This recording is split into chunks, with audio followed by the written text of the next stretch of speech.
Sue Gray, who was demoted by Keir Starmer, is about to receive a huge pay cut. The former Chief of Staff will take on a newly created post after announcing her retirement on Sunday. It came after weeks of public slander, during which her £170,000 income was disclosed to the BBC. It's unknown if she will be paid for her new position serving as an envoy to other countries or regions. She might be promoted to the House of Lords, according to rumours. John Healey, the Secretary of Defence, denied claims that, following Miss Gray's exit from Number 10 only 3 months after the general election, the government has already reached a crisis point. The former senior civil servant was hailed by him as a natural team player who raises the standards of those around her and as having a great talent for bringing people together. Mr. Healey responded to a question on LBC about how he would describe the Labour government and if it was at a crisis point by saying, "No, I'd characterise this as a new government getting on with the job." He declined to comment on whether Miss Gray will be promoted to the House of Lords or receive a salary for her new position as envoy to the regions and nations, stating,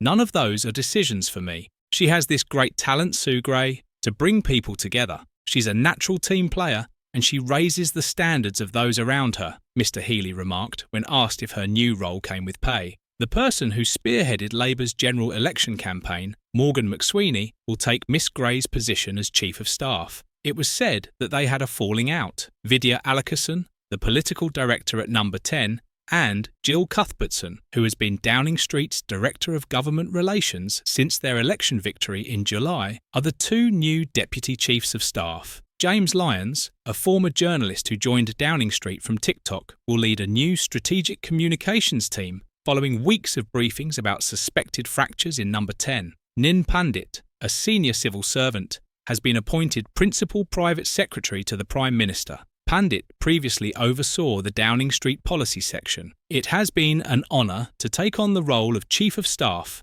and to play my part in the delivery of a Labour government," Miss Gray stated in her statement on Sunday. "Public service has always been my primary interest and has remained throughout my career. But over the past few weeks, it has become evident to me that the intense discussion surrounding my position runs the risk of detracting from the government's important reform efforts. I have decided to step away because of this, and I am excited to keep helping the Prime Minister in my new capacity." Miss Gray was acknowledged by Mr. Starmer for all the support she has given me, both in opposition and government, and her work to prepare us for government and get us started on our programme of change. Sue has been instrumental in improving our ties with the countries and areas. That she will still support that effort makes me very happy, he continued. A spokesperson for the Tories stated, "In fewer than 100 days, Sir Keir Starmer's Labour government has been thrown into chaos. He has lost his Chief of Staff, who has been at the centre of the scandal the Labour Party has been engulfed by."